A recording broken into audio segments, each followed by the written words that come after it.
آج دیکھیے نا کہ 2.5% مدرسوں میں پڑھنے والے لوگ ہیں اور انہیں 2.5% والوں پہ سب کی نظر ہے کہ وہی بچہ جو مدرسے میں پڑھتا ہے وہی بچہ ڈاکٹر بھی بنے، وہی بچہ انجینئر بھی بنے، وہی بچہ پروفیسر بھی بنے، وہی بچہ دنیا کی تمام ڈگریاں حاصل کریں۔ لیکن جو بچہ 97% اسکولوں میں پڑھ رہا ہے ان کا حال کیا ہے؟ وہ صرف اور صرف خالص انگریزی پڑھیں، یہود و نصارہ کی تعلیم حاصل کرے۔ جو انگلش پڑھ رہا ہے، اسکول میں پڑھ رہا ہے، ان بچوں کو یہ بھی معلوم نہیں ہے کہ غسل میں کتنے فرائض ہیں، ان بچوں کو یہ بھی معلوم نہیں ہے کہ اللہ و رسول کون ہے، ان بچوں کو یہ بھی معلوم نہیں ہے کہ ضروریات دین کیا ہے، ضروریات اہل سنت کیا ہے، وہ کچھ معلوم نہیں ہے۔ لیکن سارے کے سارے لوگوں کو فکر پڑی ہے کہ مدرسے کے بچوں کو جو ہے ماڈرن اسکول اور ماڈرن ایجوکیشن دیا جائے۔ اگر میں کہتا ہوں کہ اگر سارے بچے ماڈرن تعلیم حاصل کر لیں گے تو آپ کے گھر میں فاتحہ کون دے گا؟ آپ کی بچیوں کے جنازے کون پڑھائے گا؟ آپ کی بچیوں کے نکاح کون پڑھائے گا؟ یہ آپ کے گھر میں دین کون پھیلائے گا؟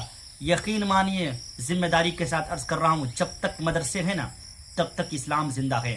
جس دن مدرسے بند ہو گئے، گارنٹی کے ساتھ لکھے گا، اس دن اس ملک ہندوستان سے اسلام کا نام و نشان مٹ جائے گا۔ اندلس کی تاریخ پڑھ کر کے دیکھیے، آج اتراکھنڈ میں، اسم میں مدرسوں پر پابندی لگا دی گئی ہے۔ آنے والے 5 سالوں میں دیکھیے گا کہ وہاں کے مسلمانوں کا کیا حال ہوگا۔ اگر آپ کو یقین نہیں ہے نا تو اپنے گاؤں میں عالم دین اور مدرسوں پر پابندی لگا دیجئے کہ میرے گاؤں میں کوئی نہیں آئے گا۔ 10 سالوں کے اندر دیکھیے گا کہ آپ کی نسلیں اور آپ کے بچے بتوں کی پوجا کرنا شروع کر دیں گے۔ یہ مدرسوں کا احسان مانیے آپ۔ لیکن پھر بھی جو ہے رات دن لوگ عالم دین کو برا کہتے ہیں، رات دن عالم دین کو گالیاں دیتے ہیں۔ وہ کچھ بھی نہیں کر سکتا ہے۔ اس کا بیٹا نہ آپ کی قبر پہ جا کے فاتحہ پڑھ سکتا ہے، اس کا بیٹا نہ مرغی حلال کر سکتا ہے، اس کا بیٹا اس قابل نہیں بنایا ہے کہ وہ اس کے جنازے کی نماز پڑھا سکتا ہے۔ لیکن ایسا ہی بندہ رات دن وہ کہتا ہے کہ نہیں عالم دین نے یہ کیا، عالم دین نے وہ کیا، یہاں پہ عالم دین کی غلطی ہوئی، وہاں پہ یہ ہوئی۔ ارے بھائی، ہم لوگ بھی مخلوق ہیں، غلطی ہو سکتی ہے، عالم دین سے بھی غلطی ہوتی ہے، لیکن نہیں، یہاں صرف اور صرف اچھالنے کی کوشش کی جاتی ہے۔ میں عرض کر رہا ہوں کہ عالم دین کی قدر کیجیے، ورنہ ابھی ایک ویڈیو سامنے آئی ہے نا کہ عالم دین بیٹھے ہوئے ہیں، لوگ بیٹھے ہوئے ہیں، لیکن کوئی جمعہ پڑھانے کے لیے نہیں ہے۔ ڈڑا منڈا جو ہے وہ جمعہ کی نماز پڑھا رہا ہے۔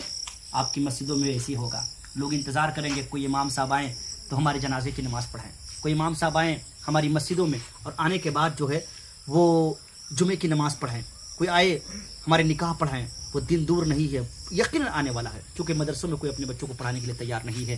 نہ سنبھلو گے تو مٹ جاؤ گے، اے ہندی مسلمانوں، تمہاری داستان تک نہ ہوگی داستانوں میں۔